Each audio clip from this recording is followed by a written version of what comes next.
Hi, my name is Justine Harkness, and in this video we will learn a skill that you will use over and over again in your organic chemistry class: how to classify carbons based on the number of attached alkyl groups. We can classify carbons based on the number of attached alkyl groups.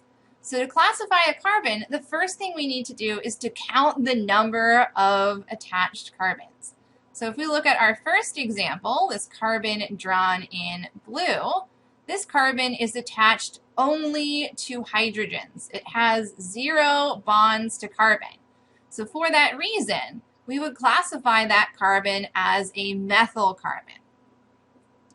However, if we had a carbon attached to, say, 2 other carbons, and it had the rest of its bonds to hydrogens, this carbon, because it is attached to 2 other carbons, would be a secondary carbon. So let's take a look at a more complex structure and further develop our skills of identifying carbons. Now, looking at this molecule, the first thing that we notice is there aren't any freestanding carbons. There aren't any carbons attached to only hydrogens. So for this reason, we could say that there are 0 methyl carbons. Next, to identify primary carbons, we're looking for carbons that are attached to only one other carbon. So this first example, this carbon on the far left of the molecule is attached only to one carbon, so that would be a primary carbon.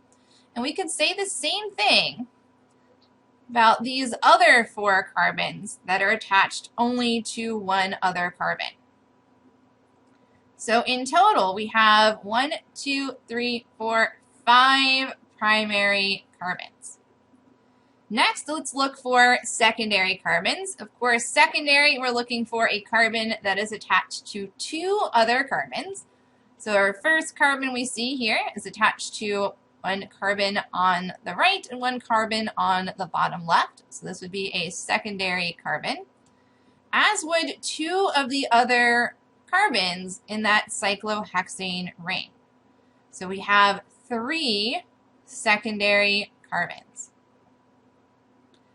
To identify a tertiary carbon, we'll be looking for a carbon that is attached to 3 other carbons.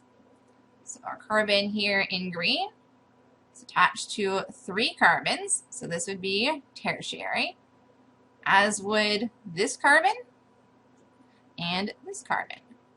So we have 3 tertiary carbons. And finally, to identify a quaternary, we're looking for a carbon that is attached to 4 other carbons, and that is our final carbon remaining. We have 4 bonds to other carbons. So in total, we have 0 methyl carbons, 5 primary, 3 secondary, 3 tertiary, and 1 quaternary.